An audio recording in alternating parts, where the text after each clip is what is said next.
இந்த தீர்மானத்தில் அரசியல் தேவையில்லை, ஒருமனதாக நிறைவேற்றும். இது மாணவர்களுடைய எதிர்கால பிரச்சனை.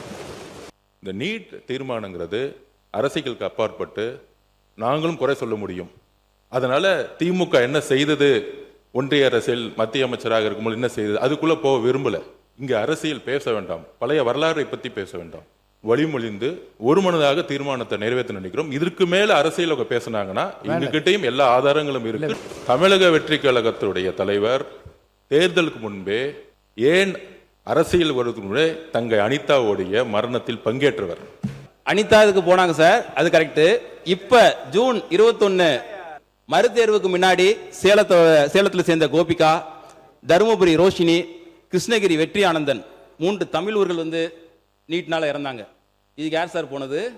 அரசின் சார்பில் கொண்டு வந்திருக்கிற இந்த தனி தீர்மானத்தை இந்திய தேசிய காங்கிரஸ் பேரியக்கத்தின் சார்பாக உட்காருங்க உட்காருங்க. எத்தனை பேர் ஒரு கட்சி சேவை? 4 பேர் நிக்காதீங்க, உட்காருங்க. 4 பேர் உட்காருங்க உட்காருங்க உட்காருங்க. வரலாறு பத்தி பேசல, ஒரே ஒரு பதிவு மட்டும். நீட் மசோதா நாடாளுமன்றத்தில் அறிமுகம் செய்தவர் திமுக சார்பில் சுகாதாரத்துறை இணையமைச்சராக இருந்த திரு காந்தி செல்வன் அவர்கள். இந்த நீட் தேர்வு இந்தியா முழுக்க கொண்டு வந்தாங்க. ஆனால் தமிழ்நாட்டுக்குள்ள அது அலோவ் பண்ணல. தமிழ்நாட்டுக்கென்று விதிவிலக்கு வாங்கி வைத்தவர் எங்களுடைய தலைவர் டாக்டர் கலைஞர் அவர்கள். இந்த பதிவு இருக்கு. காங்கிரஸ் பேரியக்கம் ஆட்சியில் இருக்கிற பொழுது திராவிட முன்னேற்ற கழகம் அதில் பங்கு பெற்றது என்பதிலே தவறான செய்தியால் உண்மையான செய்தி தான்.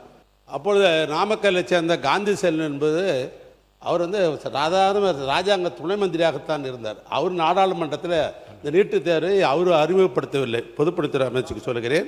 குலாம் நபி ஆசாத் அவர்கள் காங்கிரஸ் இயக்கத்தை சேர்ந்த மூத்த அமைச்சர் அவர்கள்.